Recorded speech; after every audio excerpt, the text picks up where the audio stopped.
OK, alors, plongeons là-dedans. On a devant nous 3 pièces d'un casse-tête qui, à première vue, vont pas vraiment ensemble. Mm-hmm. On a une facture d'électricité qui risque d'exploser, un petit chèque du gouvernement, puis des médecins vraiment en colère. C'est ça. Nos sources pour aujourd'hui, c'est un mémoire de l'Union des consommateurs, la mise à jour économique du gouvernement et les grosses manchettes de la fin novembre. C'est une excellente façon de voir ça. Parce que ces 3 dossiers-là qui semblent complètement déconnectés, Oui. dans le fond, c'est les 3 faces de la même médaille. La pression est énorme, autant sur l'État que sur les citoyens. Commençons par le portefeuille, si tu veux bien.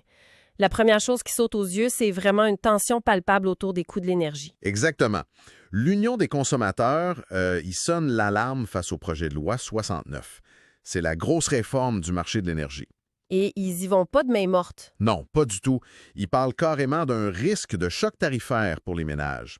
Leur analyse, elle montre que les protections qu'on a en ce moment sont pas suffisantes. OK. Et que le projet de loi, il mise beaucoup sur la responsabilité de chacun, ce qui pourrait pénaliser les plus vulnérables. Puis tout ça sans grand débat public. Leur argument central est quand même frappant. Le mégawatt le moins cher, c'est celui qu'on ne consomme pas. C'est une belle philosophie, mais est-ce que c'est réaliste? C'est la question à 1 million. On a des projets industriels, l'électrification des transports, l'efficacité seule, ça peut-tu vraiment suffire? C'est la question. Mais ils avancent des chiffres qui sont quand même assez impressionnants. Économiser 30 TEV. 30, c'est énorme. C'est énorme. C'est assez pour combler toute la demande de l'électrification des transports. Fait qu'au lieu de juste produire plus, ils proposent des mesures incitatives fortes et surtout de plafonner par la loi la hausse annuelle des tarifs à 3 %. Donc, d'un côté, on brandit la menace d'une facture d'électricité qui pourrait faire très mal. Oui. C'est fascinant de voir comment, exactement au même moment, le gouvernement sort son propre jeu de cartes avec sa mise à jour économique. Et c'est là que le casse-tête, il prend forme. La mise à jour financière de l'automne 2025, elle montre une économie qui a bien résisté, mais qui ralentit. Et pour y faire face... Le gouvernement annonce des actions de 8,3 milliards de dollars sur 5 ans. OK. Et concrètement, là, pour le portefeuille des gens, qu'est-ce que ça veut dire? Pour les particuliers, on parle de 5,9 milliards sur 5 ans. Ça se traduit par une réduction de certaines cotisations, puis l'indexation du régime fiscal. Et il y a un chiffre qui ressort de ça. Oui. Le chiffre qui est mentionné, c'est un gain moyen de 182 $ par personne pour 2026. Attends, 182 $. Mettons ça en perspective, là. Mm-hmm. D'un côté, l'Union des consommateurs nous prépare un choc tarifaire sur l'électricité qui pourrait coûter bien plus que ça.